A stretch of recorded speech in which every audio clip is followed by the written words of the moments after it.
always exist? No. No. Yes. What always existed? Give me anything, any matter that always existed. No specific item of matter. Okay, so there's no matter. My friend, do you mind? I know you got your own It's theory. always changing. Yes. But there's Let's something. let's be. Okay. Because something can't come from nothing. It's form change. Exactly. My point. Okay. So at one point, would you say there was nothing? No. So there was always something. Yes. What is this something? Anything. No. You can't say anything. I'm sorry, you can't say anything. You need to tell me what is this matter or this thing that always existed. The thing is, if I were to say, oh, at one point it was the sun, the planets, and so on. No, even they began to exist. They all began to exist. Then it's futile to say that it was just always that, because the nature of the universe is that it's always changing. But the fact is that it's something as opposed to nothing, not any particular thing that we're identifying. Let me rephrase my question. Okay, I would say that matter began to exist at one point. Would you agree with that statement? Well, then what would it come to exist from? No. Before. Would I agree with that? No. We haven't come to that yet. Okay. We are only discussing of what matter. First, do you believe matter exists? Yes. Okay, because there are many people I have discussions with. They think that all this is an illusion, including all the matter that we see. Okay. So you're not one of those people. Thank God. The second question I would ask you is that this matter which exists, did it have a beginning? The individual entities, as it is, atoms, molecules, the totality of existence. No, let's not talk about totality. Let's start with each this. individual entity had a beginning. Yes. But the total of existence could not have been caused by anything else, because that cause would be part of existence. So the total of existence didn't have a beginning, but everything within existence had a beginning. Okay, so let me get that right. The totality of existence didn't have a beginning, but every matter had a beginning. Yes. That contradicts your statement. Because the totality of the universe is actually made of matter. Yes. And if matter had a beginning, then the totality had a beginning. The thing is, am I right? Based on your argument, am I right? If matter is what the universe is made of, and if matter had a beginning, then the universe had a beginning. Even the totality of it. No, I don't agree that I have a contradiction, because for something to change or to begin to exist or to cease to exist, that has a cause, which is another entity acting upon it. Yeah. So everything within the universe, every individual entity, can have a beginning, because within the universe there are other entities that can cause it, that can create it, and that it can go out of existence. But the whole of the universe cannot have a cause, because if that cause existed, either that cause existed or didn't exist. If the cause didn't exist, then the universe doesn't have a beginning, okay, and that's fine. But if there was a cause, then that cause existed, and therefore that cause was part of the universe. So therefore you're saying the universe caused itself. So no. I'm sorry. The universe cannot be caused by anything outside the universe. Why not? Because there is nothing outside the universe. And by universe I mean the totality. Why not? Why do you say there's nothing outside the universe? Because everything that exists is what I'm defining as the universe. But everything that exists began to exist at one point. So there has to be a beginning.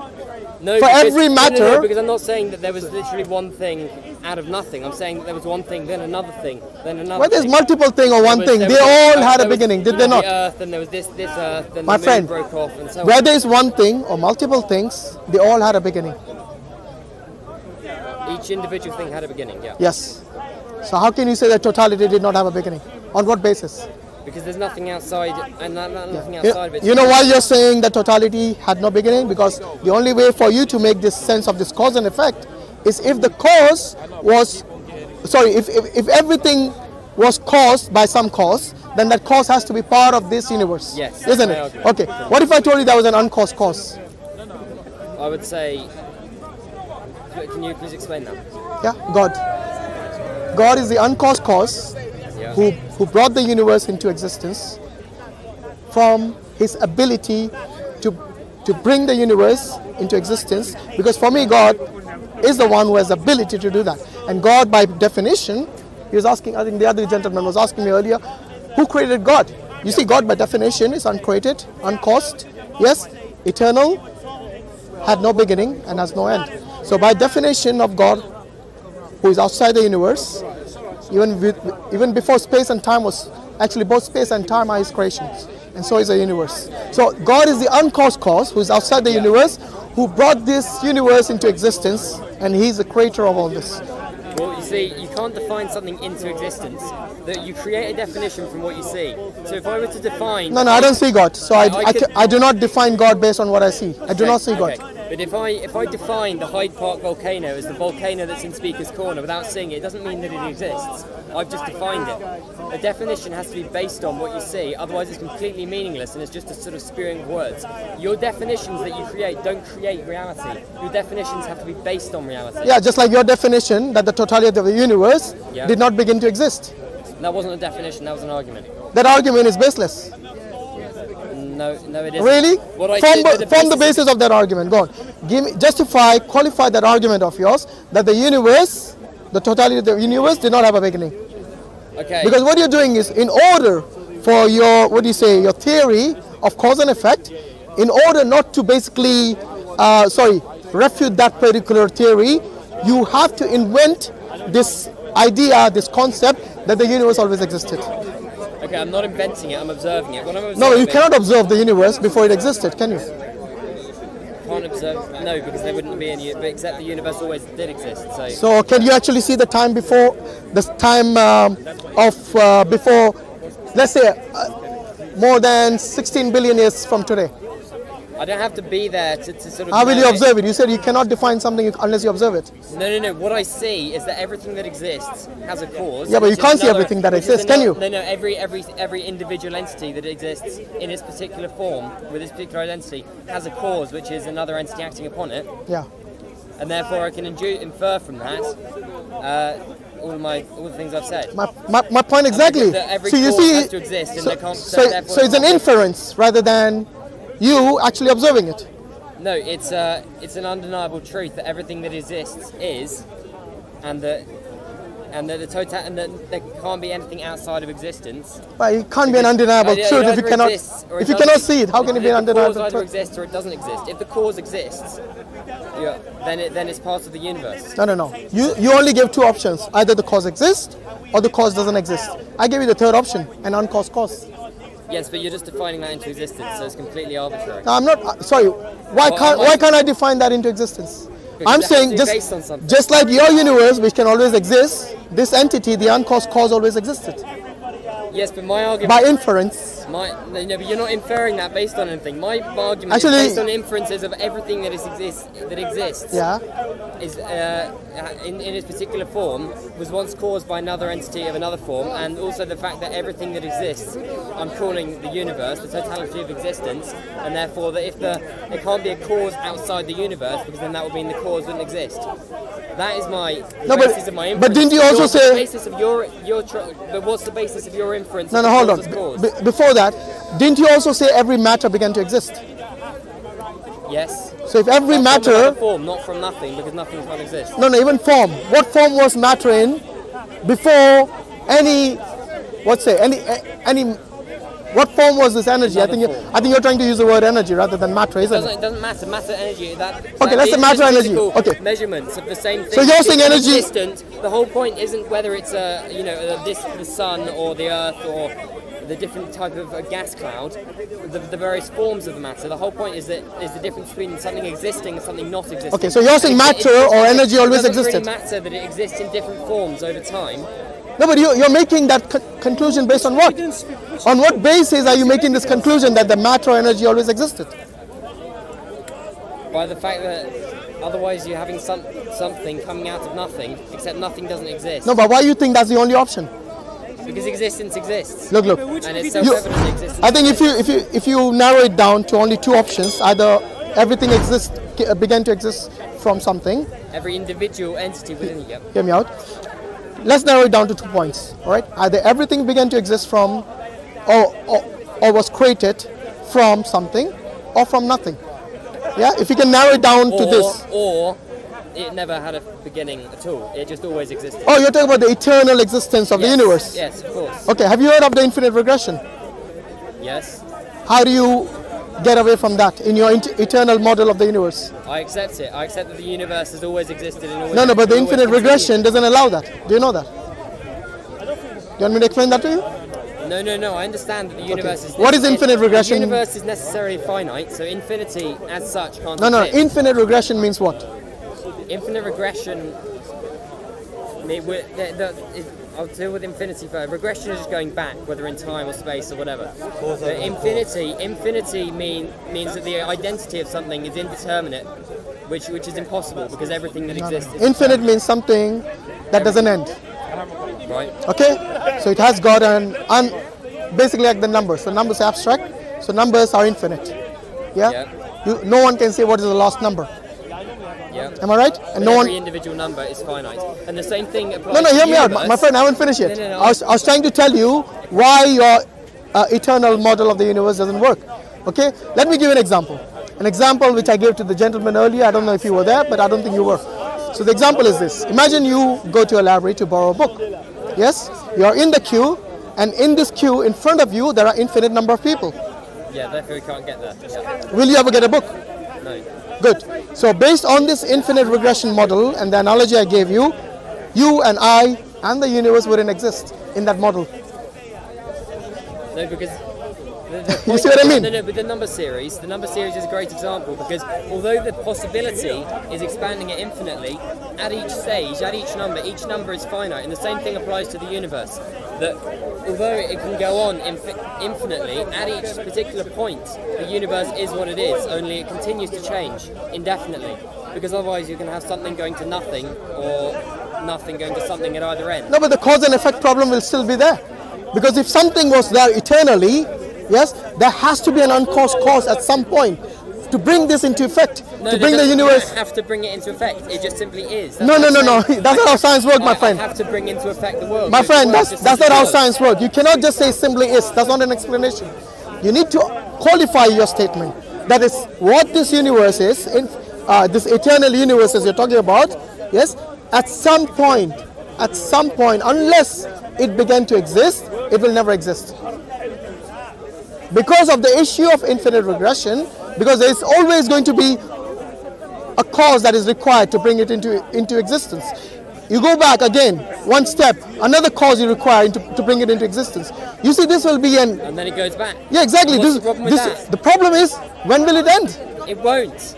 It will always continue. And because it won, you won't have a cause which caused it. There will be a cause. I just haven't identified it. You won't have the first cause. There is no first cause because it's going to be eternal. Yes, it's eternal. So who caused that cause? We can go on talking about this. Who, but something else. No, okay, what caused? There's no necessary. Okay, I'll tell you what. Forget about who. What caused that cause? That cause in your infinite regression. The universe in its particular state, what causes it? What you observe? What causes an entity to be in a particular form? What causes the seed to sprout? Well, this thing. What causes that? This thing. This thing. This thing. You'll go infinite. The whole point is that it'll be never ending. The present nature of the universe is determined by the past nature of the universe ad infinitum. And the past of that, and the past of that, and the past of that. Exactly. Yes. But then I have no problem with that. No, the problem is it will never exist. Just like the example of the library where you will never be able to borrow a book. If your argument comes down to saying the universe doesn't exist, then your argument. No, I'm not saying that. No. Hold on. I never said the universe doesn't exist. Please, I'm saying your infinite universe doesn't exist. That's what I'm saying. There's a difference between a finite universe which exists, which is what my belief is, that the finite universe exists, and it does exist. Otherwise, you and I wouldn't be talking right now. Okay, but this infinite universe doesn't exist because of the issue of infinite regression, and because of this infinite regression, your cause has to have another cause. The difference between infinity in sort of space and time, it's impossible, as you say. Is time and space finite or infinite for you? Time and space, are they finite? The universe is infinite in time, but finite in space. Infinity in space is impossible because everything that exists, just like with the number series, you can say it will expand, but every single piece of it is finite. It has an identity. Therefore, the whole thing is finite. Let me get this right. Wait, before you go further, you're saying the time is infinite, but space is finite. Time doesn't exist apart from the universe. You made this statement. Let me see if I got it right. You said time is not finite, but space is. Space is finite. But time is not. And the universe is infinite. Let me ask you this. Is time finite or not finite? time is just when you measure between the various entities of the universe, but the universe is obviously, you can't measure the universe in time against anything, because otherwise that would exist. You know what you're talking about is just one of the models of the universe. This eternal universe is just one of the models. There are many models of the universe. I think there's about 12 of them or something. So yours is just one of them. And every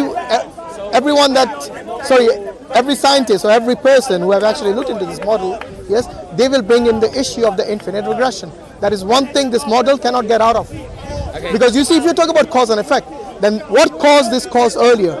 The cause before that. Yes. You cannot just say infinitum. You cannot say that. The reason for that is because in cause and effect there has to be a cause which caused this previous cause, and the cause that caused the cause that preceded that. Yeah. So at what point? Yeah. At what point? At no point. So at no point. There's no evidence, or there's no possibility of nothing causing something. Hence, your universe will never exist. Except it does exist. That's why that model is wrong. The reason that the universe exists is because of the finite model of the universe. That model doesn't require that there be a first cause for the whole universe to exist. That model simply says that the existence exists. No, you cannot just say simply the existence exists. I'm sorry. This is not even scientific. It's not scientific. It is very. The whole basis of science is that existence exists, and that every not about existence. Entity for it to exist eternally has a cause. And then you can expand that inductively either side. No, you can't. You can't. The reason is that because just like the library, you'll never get the book. Just like the library, you will never get the book. There are infinite number of people in front of you. You do. No, you will not. Because we are getting I'm getting the book right now. That is because of the other library in which you're not, in which you will have an end to the queue. Are you with me? We're talking about two different models. One model is finite. It has a beginning in time. Individual point in space. Hear me out. In one model, you have beginning of time and space, and the universe all have a beginning. In another model, like the model that you're talking about, it is eternal. It's basically infinite in its existence. Yeah. Yes. So you got two different libraries. In one library, you have an end to the queue. In your library, you have no end to the queue. In your library, wait a minute. In the library which you're talking about, you will never get the book. Trust me, because there's infinite number of people in front of you. In this other library, it's finite. The line is finite. It has an end. The queue, you can count the number of people in front of you. In this other library, you cannot count the number of people in front of you. That's why two different models, two different libraries. In this you get the book.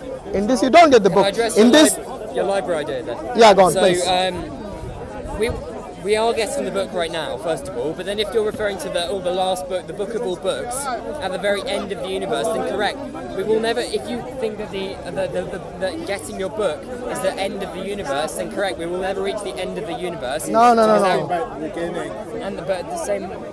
I'm talking about this infinite number of people in front of you. How will you get the book? You don't know how many people are in front of you.